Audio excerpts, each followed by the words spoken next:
प्रश्न करने लगे, बोले भगवान अभी आपने कथा प्रसंग में निवेदन किया था, बोले राजा परीक्षित को भगवान ने गर्भ में जाकर प्राण रक्षा की। ये परीक्षित कौन है और भगवान ने इनकी प्राण रक्षा क्यों की?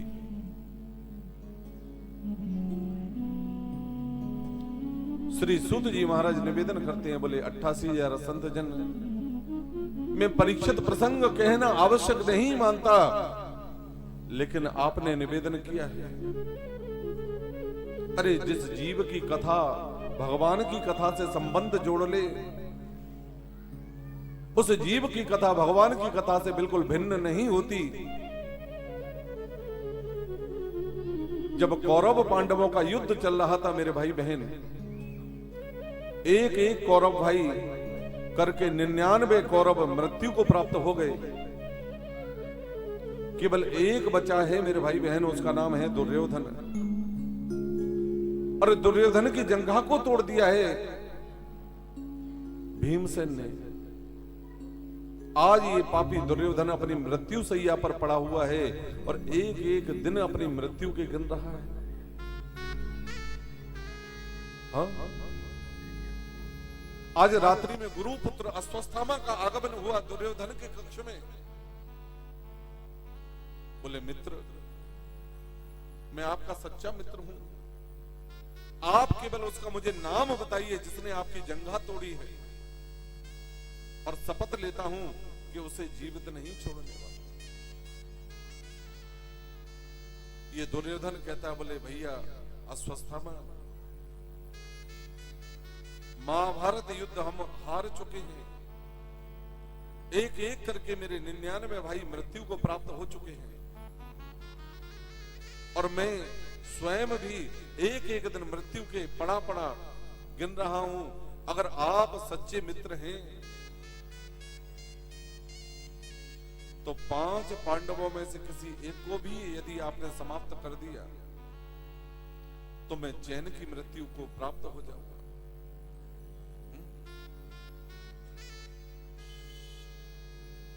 अश्वस्थामा बोल पड़ा, बोले मित्र दुर्योधन, अरे तुम एक पांडव की बात करते हो, कल का सूर्योदय होने से पहले पहले 5 पांडवों के सिर तेरे चरणों में हो।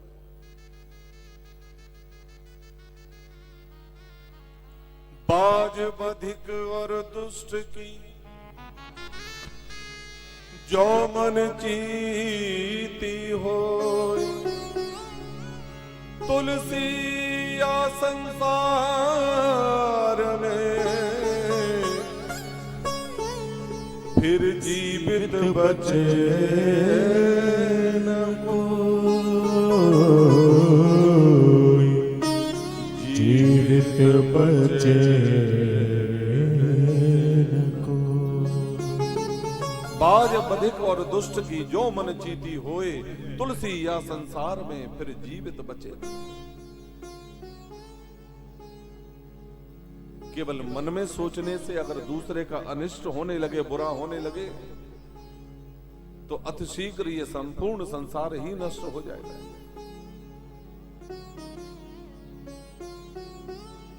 रात्रि में ही ये गुरु पुत्र अश्वस्थामा निकल पड़ा महाराज। इधर में पांडव जिस कक्ष में शयन कर रहे हैं, रात्रि में स्वयं भगवान द्वारिकानाथ हाथ में छड़ी लेकर और पांडवों की सुरक्षा कर रहे हैं।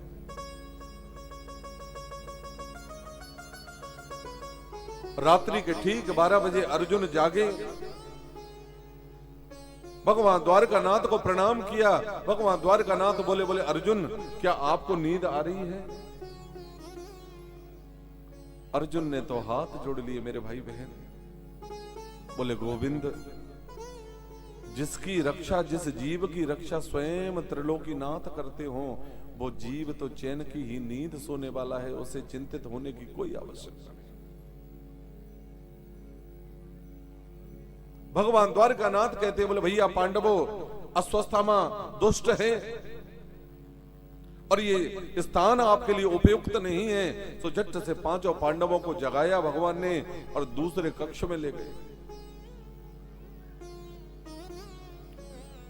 लेकिन मेरे भाई बहन, उसी कक्ष में द्रौपदी के 5 अबोध छोटे छोटे बालक सोते रहे।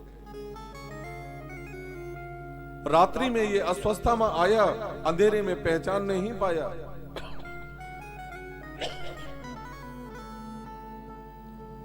पांडव समझकर द्रौपदी के 5 अबोध बालकों के सिर काटे, एक थाल में रखे, ऊपर से वस्त्र से ढके और रात्रि में ही दुर्योधन के कक्ष में पहुंच गए। बोले मित्र, आप हमसे एक पांडव की बात करते थे, अरे हम तो 5 पांडवों के सिर लेकर आए हैं। दुर्योधन ने मन में विचार किया, बोले हे भगवान, दुनिया में मेरे सबसे बड़े शत्रु पांडव ही थे, चलो आज वो 5 समाप्त हो गए। अब चाहे मेरे भाई बहन दुर्योधन को चाहे ये अभिशाप मान लें, चाहे वरदान मान लें, ये दुर्योधन को जीवन में प्राप्त था कि एक ही क्षण में सुख और दुख की अनुभूति होगी, दुर्योधन का प्राणांत हो जाएगा। जैसे ही गुरुपुत्र अश्वत्थामा ने कहा, बोले मित्र, 5 पांडवों के सिर लेकर आया हूं, दुर्योधन के हृदय में सुख की अनुभूति हुई। बोले ठीक ही रहा, मेरे सबसे बड़े शत्रु आज समाप्त हो गए। और जैसे ही वस्त्र हटाया थाल से और पांडवों के स्थान पर द्रौपदी के 5 अबोध बालक देखे, दुर्योधन ने बड़ा भारी हृदय में कष्ट हुआ। अरे दुर्योधन, अरे अश्वत्थामा, ये तूने क्या किया? अरे मेरी शत्रुता तो केवल पांडवों से थी, द्रौपदी पुत्रों से कदापि नहीं थी। अरे तूने तो मेरे वंश को ही निर्वंश कर डाला। अरे संपूर्ण कौरव पांडव वंश में एक लोटा जल देने वाला भी नहीं छोड़ा तूने। और जैसे ही ये दुख की अनुभूति हुई दुर्योधन के हृदय में, झट से इस दुर्योधन का भी प्राणांत हो गया। विचार करें, मेरी मैया बहन मेरे सम्मुख हैं। जिस बहन, जिस मां के 5 अबोध बालकों की हत्या हुई हो, उस मां के हृदय पर क्या बीती होगी? महारानी द्रौपदी तो कुरही की भांति रुदन करती हैं, बार बार धिक्कारती हैं। अरे अश्वत्थामा, मेरे निरपराध भोले भाले बालकों ने तेरा क्या बिगाड़ा था जो सोते हुए ही तूने समाप्त कर दिया? अर्जुन को जब पता चला, गांडीव हाथ में लिया अर्जुन ने और द्रौपदी से शपथ ले ली। बोले द्रौपदी, शपथ लेता हूं, वो पापी अश्वत्थामा चाहे स्वर्ग में हो चाहे पाताल में जाके छुप जाए, आज मेरे हाथ से बचने वाला नहीं, उसके टुकड़े टुकड़े कर दूंगा। अश्वत्थामा को जब पता चला, बोले अर्जुन पीछा कर रहे हैं, सो इसने हस्तिनापुर से भागने में ही अपनी कुशलता मानी। मार्ग में जाकर अर्जुन ने इसे पकड़ा, रोका, इसे अपनी रथ की ध्वजा से बांध लिया और हाथ पैर बांधकर हस्तिनापुर की भरी सभा में लाकर पटक दिया। ये समस्त हस्तिनापुरवासी बार बार धिक्कार देते हैं अश्वत्थामा को। बोले अरे गुरुपुत्र ने ये निकृष्ट कृत्य किया है, ये काम अच्छा नहीं किया है इसने।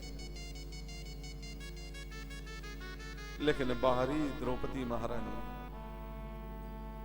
हाँ, पुत्र खोने का जीवन में जो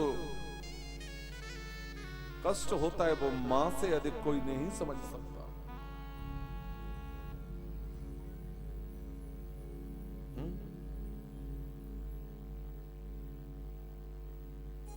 पुत्र के जीवन में यदि कोई संकट विपत्ति होती है तो सबसे ज्यादा कष्ट भी मां के हृदय में होता है। और यहां तो 5 पुत्रों को खोया है महारानी द्रौपदी ने।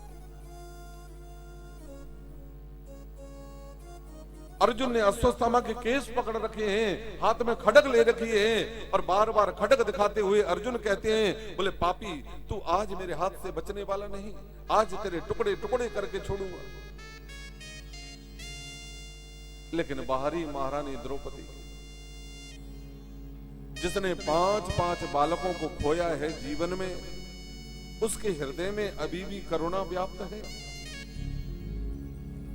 द्रौपदी ने हाथ जोड़ लिए, बोले अर्जुन क्या कर रहे हो ये?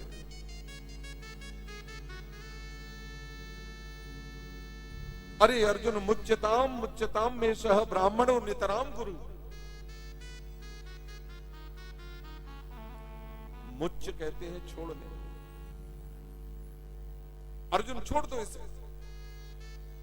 और अर्जुन ये क्यों भूल गए भैया कि ये ब्राह्मण पालक है, और ये भी भूल गए कि ये आपके गुरु पुत्र हैं, और गुरु माता जो गौतमी हैं उनके भी तो ये इकलौता ही पुत्र है।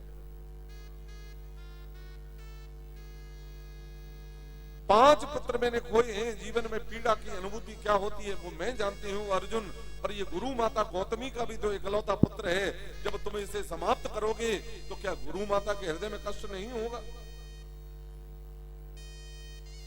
और अर्जुन, इसे समाप्त करने से मेरे 5 पुत्र जीवित तो हो नहीं सकते,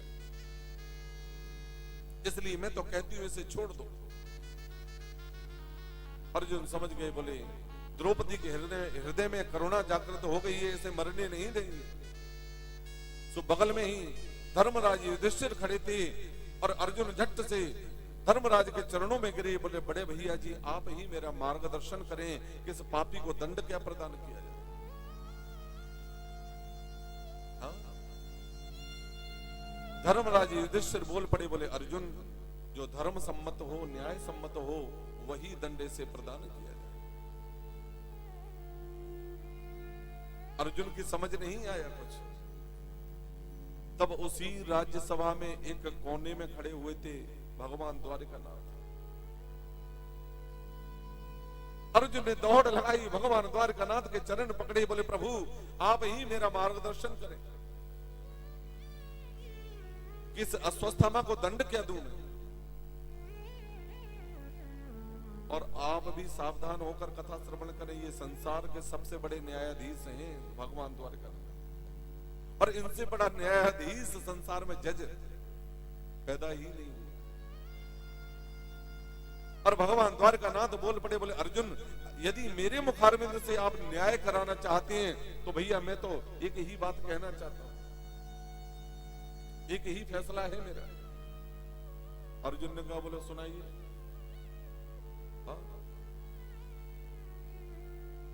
संसार के सबसे बड़े न्यायाधीश अपना फैसला सुना रहे हैं। हस्तिनापुर की सभा खचाखच भरी हुई है, हस्तिनापुर वासी सब इस फैसले को सुनने के लिए उत्सुकता लगाए खड़े हुए हैं महाराज कि अब भगवान द्वारिकानाथ कोई फैसला देंगे। भगवान ने कह दिया, बोले अर्जुन ब्रह्म बंधुर्न हंतव्य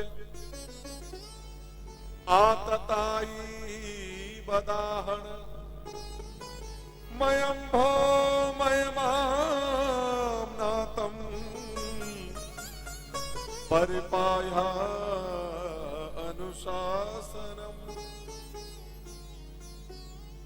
प्रेम से बोलो जय श्री। हे भगवान कहां तक समझाऊं, पिछले 3 घंटे से समझा रहा हूं, भूल जाते हैं सबके सब, बड़े भुलक्कड़ हैं सब।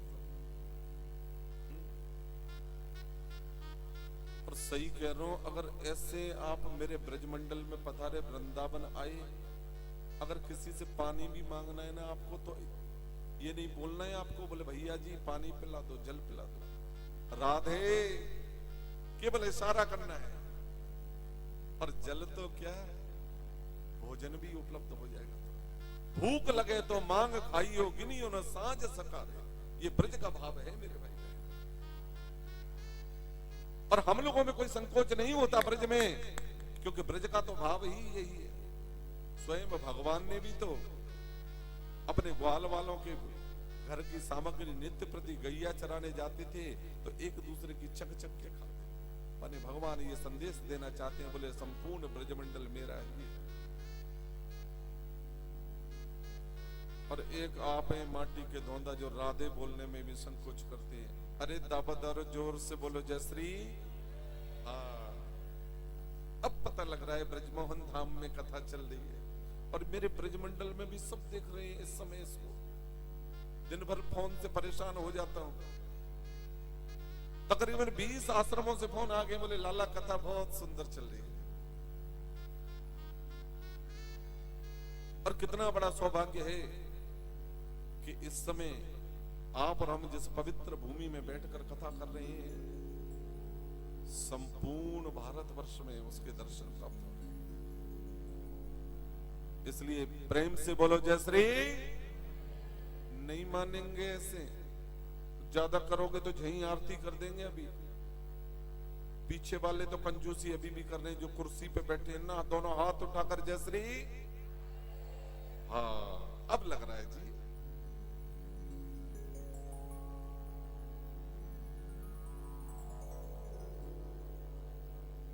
सबसे बड़े जो न्यायाधीश हैं संसार के, उन्होंने अपना एक लाइन का फैसला सुना दिया। बोले अर्जुन मेरा न्याय ये है, आप भी सावधान होकर सुनना। ब्रह्म बंधुर्न हंतव्य आतताई बदाहन। आधी लाइन, पूरा फैसला एक लाइन का है, लेकिन बीच में विराम लगा दिया है भगवान ने। बोले अर्जुन आधा फैसला ये है कि ये ब्राह्मण हैं, ब्रह्म बंधुर्न हंतव्य।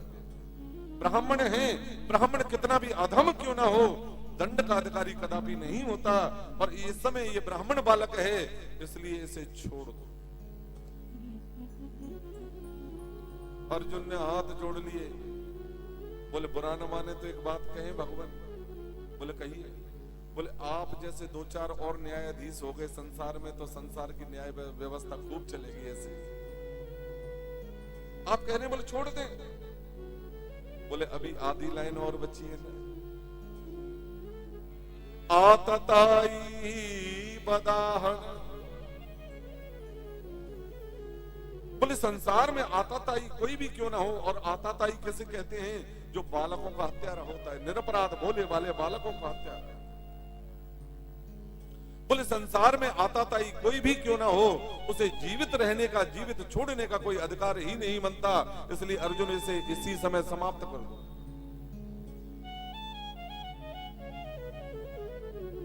एक तरफ कह रहे हैं बोले ब्राह्मण छोड़ दो, और दूसरी तरफ कह रहे हैं बोले भगवान बोले ये आतताई है, इसलिए इसे इसी समय समाप्त कर दो। अब अर्जुन क्या करे, कौन से फैसले को माने।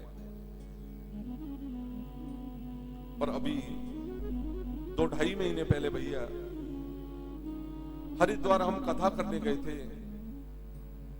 तो ऋषिकेश गए स्नान करने। एक संत भगवान का आश्रम दिखाई दिया। उस आश्रम के प्रधान गेट पर, मेन गेट पर लिखा था,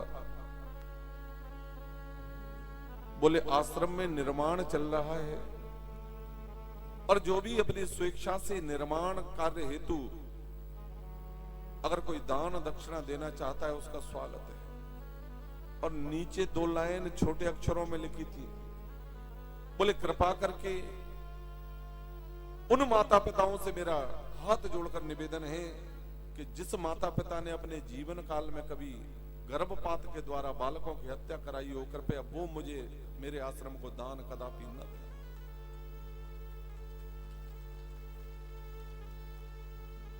क्योंकि बाल हत्या से बड़ा अपराध संसार में और कोई दूसरा होता ही नहीं। हाँ।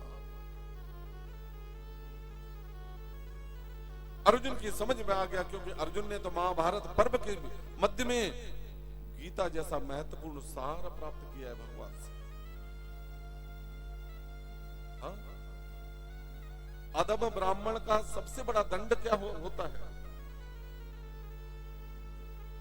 ब्राह्मण को आप दंड मत दो कदापि, भरी सभा में ब्राह्मण का केवल अपमान कर दो। ब्राह्मण के लिए वो अपमान मृत्यु से भी ज्यादा असहनीय होता है मेरे भाई।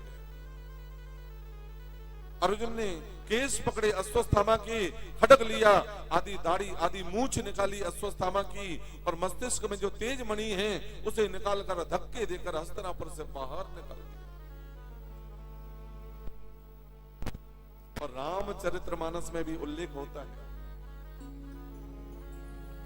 पूजिए विप्र सकल गुणहीना, पूजिए विप्र सकल गुणहीना, शूद्र न गुण गण वेद प्रवीणा, शूद्र न गुण गण वेद प्रवीण। ओ पूजिए विप्र सकल गुणहीना, शूद्र न गुण गण वेद प्रवीण। राम सिया राम जय जय राम, राम सिया राम जय जय। पूजिए विप्र सकल गुणहीना, शूद्र न गुण गण वेद प्रवीण। और मैं चाहता हूं इस धर्म मंच से मेरे जो भैया लोग हैं, संगीत टीम है, उनके लिए आप एक बार जोरदार करतल ध्वनि द्वारा अभिवादन करें, सम्मान करें उनका।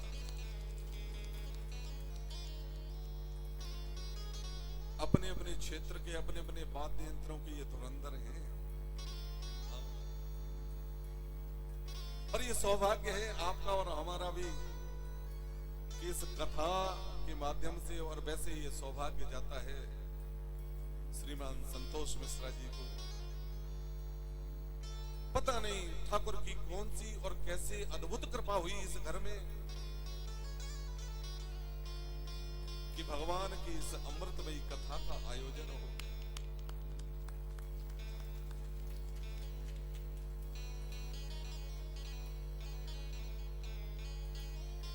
और भगवान की ही प्रेरणा से, जिन्हें हम सदैव आस्था और संस्कार पर देखा करते हैं, आज सबके मध्य में सबकी ठाकुर सेवा करने के ताई, आप सबको आनंद प्रदान करने के ताई, और आप आपके और हमारे साथ विराजमान हैं। एक बार पुनः ताली सेवा।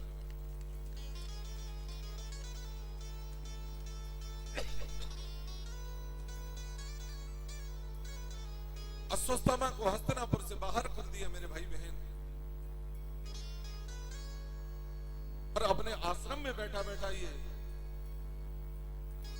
अस्वस्थमा केवल एक ही बात पर विचार करता है, बोले पांडवों ने भरी हस्तिनापुर की सभा में मेरा अपमान किया, इनसे बदला कैसे लिया जाए। अस्वस्थामा के मन में विचार आया, बोले द्रौपदी के केवल 5 पुत्र थे, उन्हें समाप्त कर चुका हूं, अब पांडव वंश में कोई बचा ही नहीं।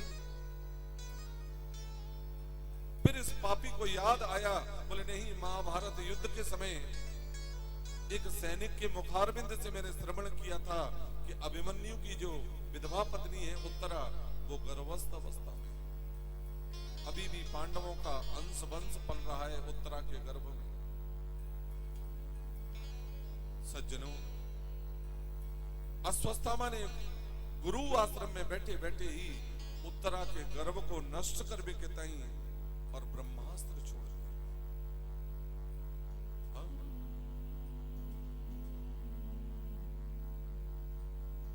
उत्तरा ने जब इस ब्रह्मास्त्र को आते देखा अपनी ओर,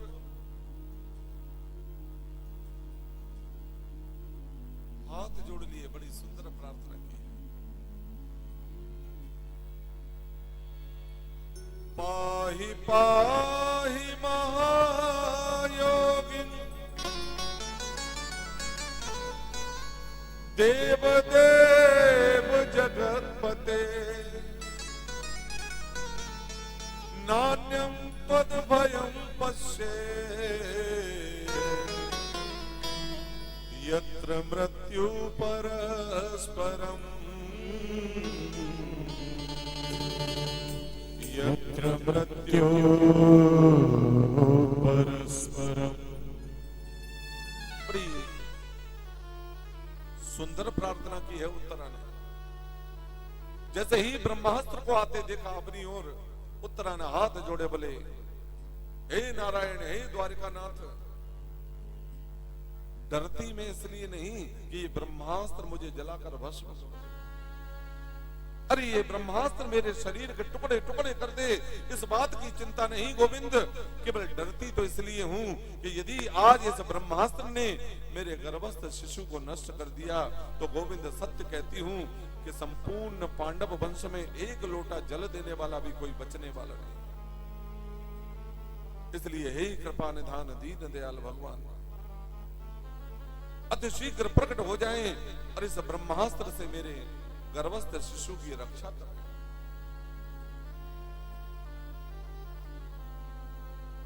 जैसे ही उत्तरा ने प्रार्थना की, मेरे भाई बहन, झट से चतुर्भुज रूप से भगवान द्वारकानाथ प्रकट हो गए। शंख चक्र गदा पद्म धारण किए हैं। बोले, बेटा उत्तरा, बिल्कुल चिंता मत कर, तू केवल एक क्षण के लिए तू अपने मन में मात्र भाव उत्पन्न कर ले। और जैसे ही मात्र भाव उत्पन्न किया, उत्तरा ने सूक्ष्म रूप धारण करके मेरे गोविंद उत्तरा के गर्भ में प्रवेश कर गए। अपने सुदर्शन चक्र से इस गर्भस्थ शिशु की भगवान इस ब्रह्मास्त्र से सुरक्षा करते हैं। सज्जनों, जब ब्रह्मास्त्र जी शांत होकर वापस लौटे, भगवान पुनः गर्भ से बाहर निकल कर आए और बस यही दृश्य देख लिया बुआ कुंती जी ने। लेकिन उत्तरा बड़ी सुंदर स्तुति कर रही है भगवान की।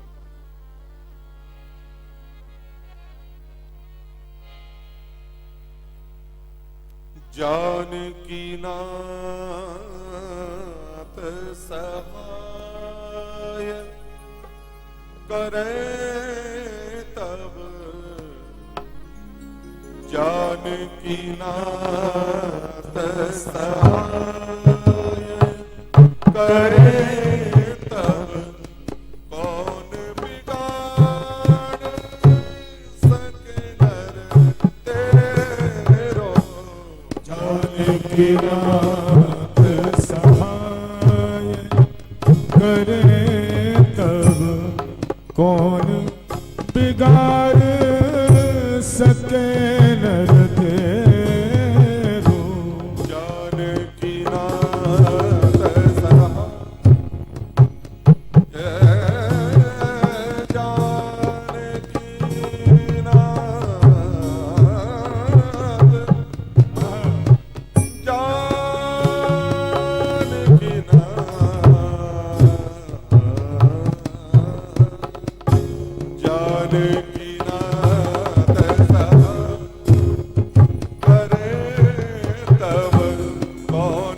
नाथ, जानकी नाथ, जानकी जानकी नाथ सहाय करे तब, कौन बिगाड़ सके नर तेरो। जानकी नाथ सहाय,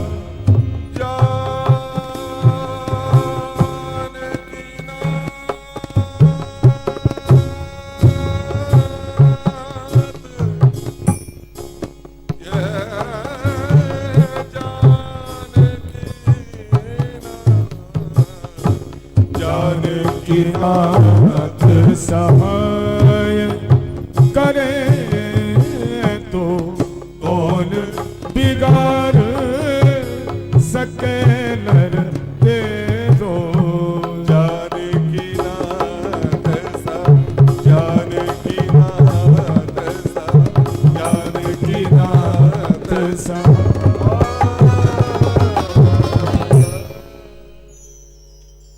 जानकी नाथ सहाय करें तब, कौन बिगाड़ सके। जिसकी रक्षा स्वयं भगवान करते हो, संपूर्ण संसार मिलकर भी उसका बाल बांका कदापि नहीं कर सकते। बुआ कुंती ने जैसे ही देखा, समझने में देर नहीं लगी बुआ जी को। बोली, ये तो ब्रह्म है, ब्रह्म। दौड़ लगाई, बुआ जी ने चरणों में गिरना चाहती है भगवान। भगवान ने हाथ पकड़े, अरे बुआ जी ये क्या करती हैं आप? बुआ कुंती कहती है, बोले कन्हैया जो मुझे बहुत पहले करना चाहिए था आज मुझे रोक नहीं सकते। हाँ? सज्जनों,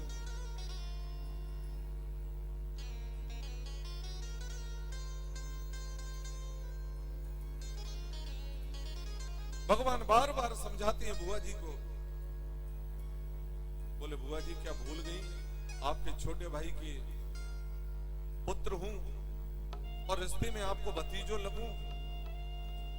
बुआ कुंती कहती, बोले कन्हैया यही तो तेरी सबसे बड़ी लीला है इस संसार में।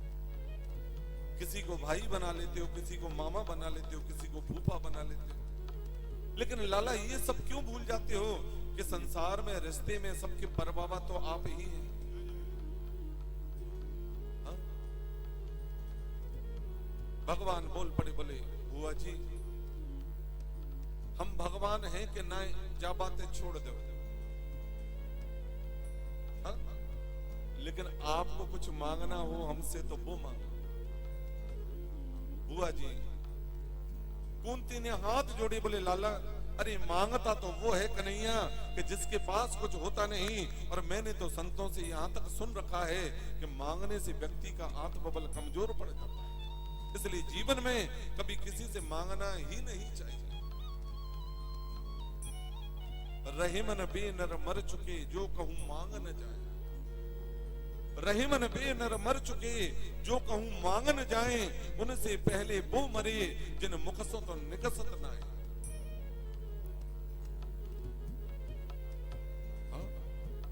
ठाकुर जीवन में यदि देने की बारी आ जाए तो मुक्त कंठ से दे दूं, लेकिन कभी जीवन में किसी के आगे हाथ फैलाने की मुझे आवश्यकता नहीं पड़े। सज्जनों, भगवान बार बार आग्रह करते हैं, बोले बुआ जी कुछ तो मांगना पड़ेगा। बुआ कुंती बोल पड़ी, बोले कन्हैया भैया बार बार आग्रह कर रहे हो और विवश कर रहे हो मुझे, तो ठीक है ला मांगती हूं, लेकिन वचन देना पड़ेगा कि जो मैं मांगूंगी वो तुम्हें देना पड़ेगा। भगवान ने कहा, बोले बुआ जी जो मांगोगी सो पाओगी। तो बोले ठीक है। बुआ कुंती ने अपनी साड़ी का पल्लू भगवान की ओर फैला दिया। बोले लाला संसार में जितने कष्ट हैं, विपत्ति हैं, मुझ कुंती की इस झोली में प्रदान कर। इस बात को भगवान ने जैसे ही सुना, भगवान द्वारकानाथ के नेत्रों से अश्रुधारा बहने लगी। बोले अरे बुआ जी ये क्या मांग लिया? अरे संसार में कोई सुख दुख विपत्ति मांगता है, ये भी कोई मांगने की वस्तु है? बुआ कुंती कहती है, बोले कन्हैया विपदो नैव विपदः संपदो नैव संपदः विस्मित नारायण स्मृति संपन्न नारायण स्मृति। मेरे भाई बहन, असल में विपदा को कष्ट नहीं मानना चाहिए। कष्ट को कष्ट नहीं मानना चाहिए, बल्कि संसार के जीव के लिए असली कष्ट क्या है?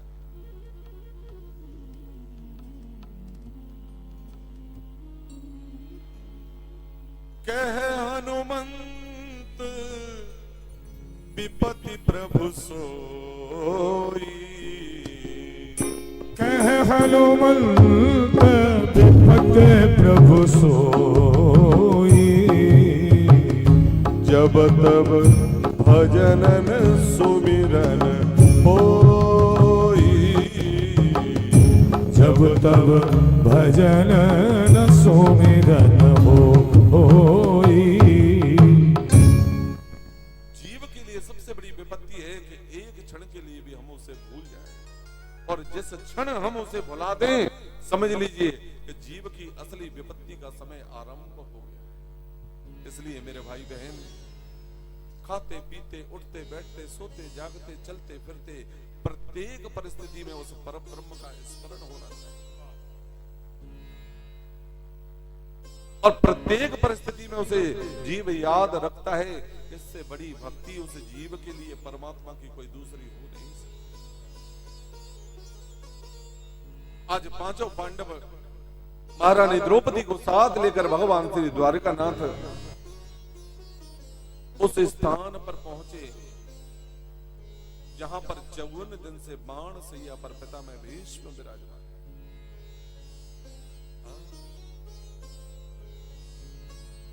पितामह भीष्म के एक एक रोम में हजारों बाण लगे हुए हैं और श्रीमद् भागवत में वर्णन प्राप्त होता है कि एक बाण की पीड़ा इतनी होती है कि 100 बिच्छुओं के डंक मारने के समान। पितामह भीष्म का संपूर्ण रक्त पृथ्वी पर निकल चुका है, क्योंकि पापी दुर्योधन के अन्न का जो रक्त बना था पितामह भीष्म की शरीर में, वो दूषित रक्त निकल चुका है।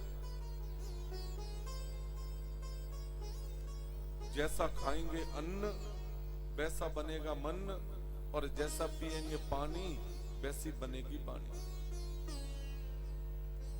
पितामह भीष्म कहते हैं, बोले गोविंद कितना बड़ा अनुग्रह किया है आपने, किन शब्दों में आपकी प्रशंसा करूं कि अंतिम समय में आप मुझे स्वयं दर्शन देने आए। बड़े बड़े संत महात्मा अबलात्मा जीवन पर्यंत जो माला लेकर बैठते हैं भजन करने, वो उसी दिन के लिए अभ्यास होता है मेरे भाई बहन जीव का कि हे ठाकुर, अंतिम जब समय आए प्राण निकलने को हो तो एक बार तू याद आ जा। लेकिन अंत राम कहे आवत, और मेरे ऊपर कितना बड़ा अनुग्रह किया है ठाकुर कि मेरे अंतिम क्षणों में स्वयं आप मुझे दर्शन प्रदान कर। पितामह भीष्म कहते हैं, बोले गोविंद आपकी उसी माधुर्यमयी झांकी को हृदय में धारण करके और संसार से विदा होना चाहता हूं। भगवान द्वारकानाथ ने पूछी, बोले दादा कौन सी झांकी? बोले चौथा दिन था महाभारत युद्ध का, आप अर्जुन के रथ के सारथी बने थे, मैं दुर्योधन की सेना का महामंत्री था, सेनापति था।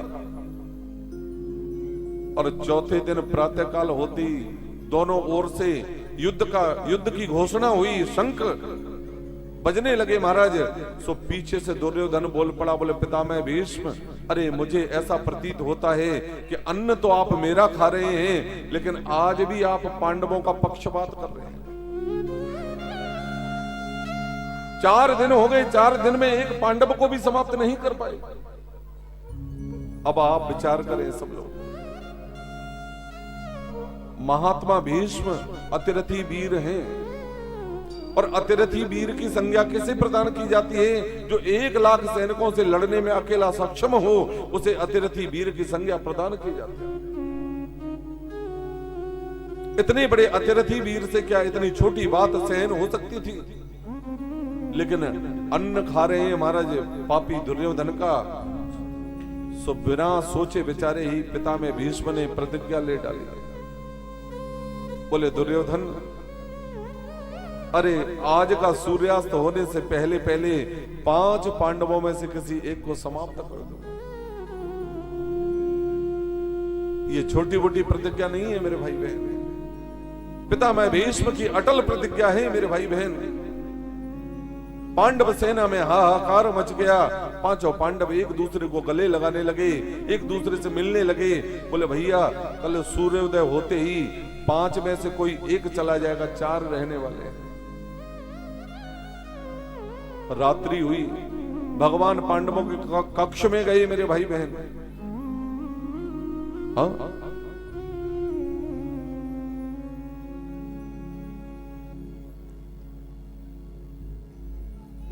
पांडव चरणों में गिर पड़े भगवान के। बोले गोविंद,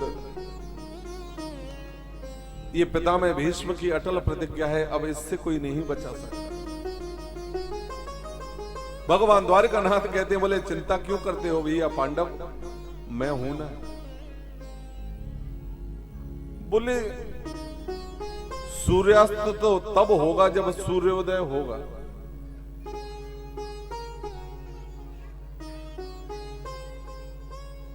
भगवान ने द्रौपदी को इशारा किया, बोले बहन जल्दी आ।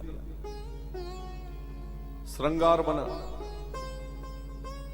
सुंदर वस्त्र धारण कराई द्रौपदी को, और भगवान ने इशारे में कहा, बोले घूंघट नीचे को कर ले। और इस घूंघट में बड़े बड़े काम हो जाते हैं महाराज। देखिए कितना बड़ा काम होने जा रहा है, प्रेम से बोलो जैसे ही। हाँ। भगवान ने कहा, बोले बहन घूंघट नीचे को कर ले। द्रौपदी ने कहा, बोले आधी रात हो गई, मध्य रात्रि है, कहां ले जा रहे हो मुझे? बोले मौनम आस्ताम, चुप रही है, जहां भी ले जा रहा हूं चुपचाप चलना है, और जब तक मैं ताली नहीं बजाऊं तब तक घूंघट भी नहीं उठाना। और संसार के सबसे बड़े छलिया हैं महाराज, इसलिए इनका नाम भी बांके बिहारी है। बांके का शाब्दिक अर्थ भी यही होता है, बांके का अर्थ होता है टेढ़ा। और इनसे टेढ़ा संसार में और कोई दूसरा आज तक हुआ ही नहीं है। द्रौपदी पीछे पीछे चली जा रही है, मध्य रात्रि है, और जिस रावटी में महात्मा भीष्म शयन कर रहे थे महाराज, भगवान ने सारे से कहा, बोले चले जाओ, चरण पकड़ लेना, पर घूंघट तब तक मत उठाना जब तक ताली नहीं बजाओ। द्रौपदी ने कहा, बोले जैसी आ गया। द्रौपदी गई, पितामह भीष्म के चरण पकड़े। पितामह भीष्म को लगा, बोले दुर्योधन की पत्नी है। पितामह भीष्म ने लेटे ही लेटे कहा, बोले पुत्र वधू सौभाग्यवती भव। बोले घूंघट उठा ऊपर, लेकिन घूंघट कैसे उठे महाराज? श्रीमान जी की ताली तो अभी तक बजी नहीं। और जब चरण नहीं छोड़े तो पितामह भीष्म पुनः बोल पड़े, बोले अरे पुत्र वधू अखंड सौभाग्यवती भव। तो भगवान ने ताली बजा दी, और जैसे ही ताली बजी द्रौपदी ने घूंघट ऊपर किया, और जैसे घूंघट ऊपर हुआ पितामह भीष्म की नेत्र फटे के फटे रह गए।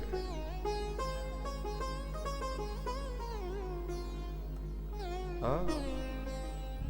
बोले अभी कुछ देर पहले मैंने प्रतिज्ञा की थी कि 5 में से किसी एक को समाप्त कर दूंगा, और यहां मैं आशीर्वाद दे चुका हूं, बोले अखंड सौभाग्यवती भव। पितामह भीष्म बोल पड़े, बोले पुत्र वधू अब तुझे तो मैंने अखंड सौभाग्यवती रहने का आशीर्वाद प्रदान कर दिया है, तेरे 5 पांडवों में से किसी का भी बाल बांका नहीं हो सकता, लेकिन ये बता वो छलिया कहां है? क्योंकि ये लीला तो वही करा सकते हैं। हाँ? वो छलिया कहां है? श्रीमान जी रावटी के किनारे खड़े हैं और बांसुरी बजा रहे हैं। पितामह भीष्म रावटी से बाहर आए, बोले प्यारे आप भी जीवन में क्या याद रखेंगे कि एक भक्त से आपको पाला पड़ा है। आज आपने एक भक्त की प्रतिज्ञा को तोड़ा है, और आप भी प्रतिज्ञा लेकर आए हैं इस महाभारत युद्ध में, बोले अस्त्र शस्त्र धारण नहीं करूंगा। लेकिन प्यारे आज मैं एक प्रतिज्ञा और करता हूं, आज जो हरि न शस्त्र कहा हूं, तो लाजो गंगा जननी को शांतनु सुत न कहा हूं। आज जो हरि न शस्त्र कहा, कल के युद्ध में यदि मैंने आपको अस्त्र शस्त्र धारण नहीं कराए तो गंगा पुत्र भीष्म नहीं है। प्रातः काल हुआ, दोनों सेनाएं आमने सामने आई। अर्जुन के रथ के सारथी बने हैं भगवान द्वारकानाथ। सामने से पितामह भीष्म का रथ आया, दोनों रथ आमने सामने आए। पितामह भीष्म ने तुनीर से बाण निकाला, अपनी प्रत्यंचा पर चढ़ाया और झट से अर्जुन के रथ के सामने छोड़ा और हाथ जोड़ लिए, बोले गोविंद मेरा प्रणाम आप यहीं से स्वीकार करें। दूसरा बाण लिया, अर्जुन के दाएं कवच तोड़ दिया। तीसरे बाण से बायां कवच तोड़ा महाराज, और चौथे बाण से रथ के चक्र अलग, ध्वजा अलग, और धड़ाम से लुढ़क पुढ़क होते हुए अर्जुन पृथ्वी पर गिरे। और जैसे ही 5वां बाण चढ़ाया सो अर्जुन ने हाथ जोड़ लिए, बोले द्वारकानाथ त्राहिमाम त्राहिमाम। अब पितामह भीष्म से मुझे नहीं बचा सकता कोई। भगवान ने अर्जुन की रक्षा के लिए जो रथ का टूटा हुआ चक्र था सुदर्शन चक्र की तरह उसे उंगली पर धारण करते हुए और पिता में भीष्म की ओर दौड़ पड़े। बोले ठहर ठहर दादा, ठहर ठहर दादा। पिता में भीष्म ने तो अपने धनुष बाण भगवान के चरणों में अर्पित कर दिए। बोले गोविंद, एक भक्त की प्रतिज्ञा को बचाने के लिए आज आपने स्वयं अपनी प्रतिज्ञा तो और ये आदत है मेरे ठाकुर की। प्रबल प्रेम के पाले पड़कर प्रभु को नियम बदलते देखा। प्रबल प्रेम के पाले पड़कर प्रभु को नियम बदलते देखा। अपना मान टले टल जाए पर भक्त का मान न टलते देखा। जिनकी वक्र भ्रकुट के बल से सागर सप्त उबलते देखा, उसको मात यशोदा के भय से अश्रुबिंदु द्रग ढलते देखा।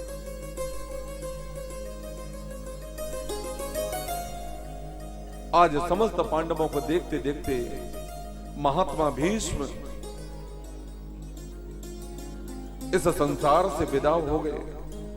पिता में भीष्म की जीवन ज्योति 7 बार आकाश मंडल में प्रदक्षिणा करने के पश्चात और भगवान द्वारिकानाथ के शरीर में ही विलीन हो गए। प्रेम से बोलो जय श्री। पीतांबरी कसी हो छवि मन में ये बसी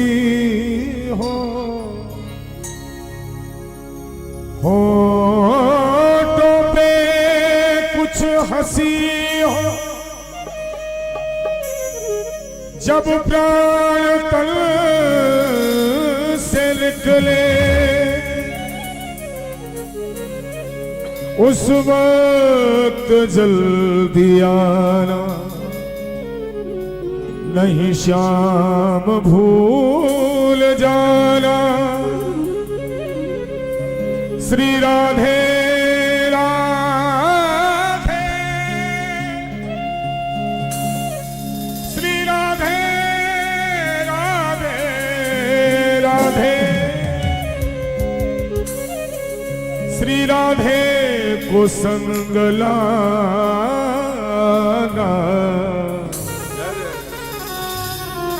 जब प्राण तन से निकले। एक भक्त की है अर्जी, खुद गर्ज की है गर्जी। एक भक्त की है अर्जी, खुद गर्ज की है गर्जी। आगे तुम्हारी मर्जी, जब प्राण तन से निकले।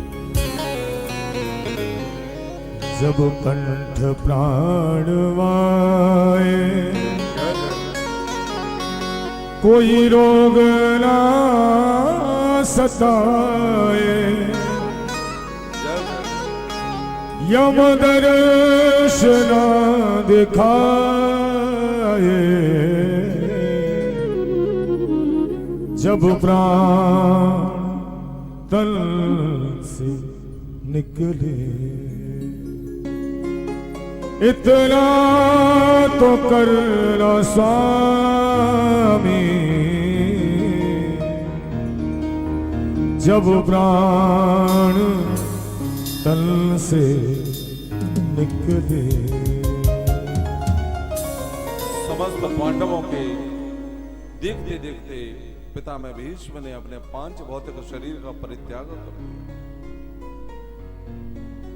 जिस बालक को भगवान ने उत्तरा के गर्भ में बचाया, आज उस बालक ने हस्तिनापुर में जन्म लिया। स्वयं बाबा वेद व्यास पधारे आशीर्वाद प्रदान करने के ताई, और भगवान वेद व्यास जी ने जब इस बालक के मस्तिष्क पर हाथ घुमाया तो इसका नामकरण ही कर दिया। बोलिए परीक्षित महाराज की जय। जय जय श्री राधे। आज भगवान द्वारिकानाथ समस्त पांडवों से विदा लेकर और द्वारिका गए। अर्जुन छोड़ने गए मेरे भाई बहन साथ में। 6 महीने बाद जब अर्जुन वापस लौटे, धर्मराज युधिष्ठिर कहते बोले अर्जुन, आप तो द्वारिकानाथ का सानिध्य पाकर हम भाइयों को भूल ही जाते हैं। ये बताओ हमारे प्राण वल्लभ श्री कृष्ण कैसे हैं? अर्जुन मौन है एकदम। धर्मराज कहते बोले अर्जुन ये बताओ कि आपके चेहरे का तेज नष्ट क्यों हो गया? व्यक्ति के चेहरे का तेज नष्ट होने का प्रमुखतः 3 कारण बताए गए हैं मेरे भाई बहन। पहला कारण, अगर गलती से भी हमसे भूल बस गौ हत्या हो जाए तो व्यक्ति के चेहरे का तेज नष्ट हो जाता है। अगम्य स्त्री संग रमण करने पर भी व्यक्ति के चेहरे का तेज नष्ट हो जाता है। और तीसरा महत्वपूर्ण कारण है कि जिसके बगैर हमने जीवन में जीने की कल्पना तक नहीं की है और ऐसा व्यक्ति सदैव सदैव के लिए छोड़कर हमें चला जाए, तब भी व्यक्ति के चेहरे का तेज नष्ट हो जाता है। अर्जुन क्या बात है भैया? अर्जुन रोते बिलखते हुए कह दिया, बोले बड़े भैया वो प्राण वल्लभ श्री कृष्ण हमें छोड़कर गोलोक धाम चले गए। बगल में ही मैया कुंती खड़ी थी और जब कुंती ने सुना, बोले मेरा कृष्ण इस धरा पर नहीं है, तो हे कृष्ण कहा और धड़ाम से पृथ्वी पर गिरी। एक क्षण में ही प्राणांत हो गया हुआ कुंती का। और मैया कुंती का प्राणांत ठीक उसी प्रकार हुआ है जैसे महाराज दशरथ का हुआ।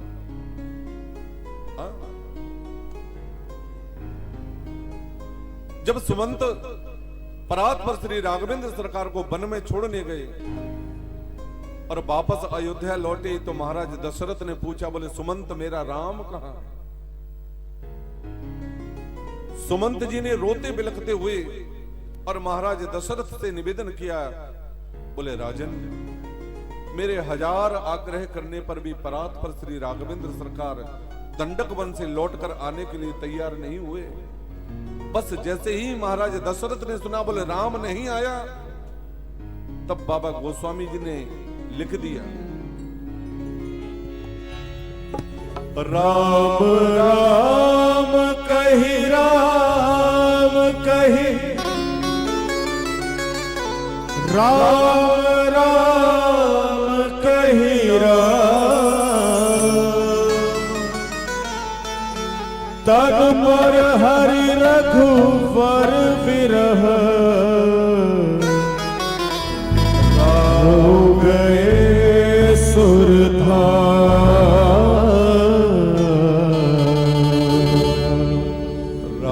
हो गए सुरधार। ध्यान देने वाली बात यह है मेरे भाई बहन कि अंतिम क्षणों में महाराज दशरथ ने 6 बार राम नाम का उच्चारण किया।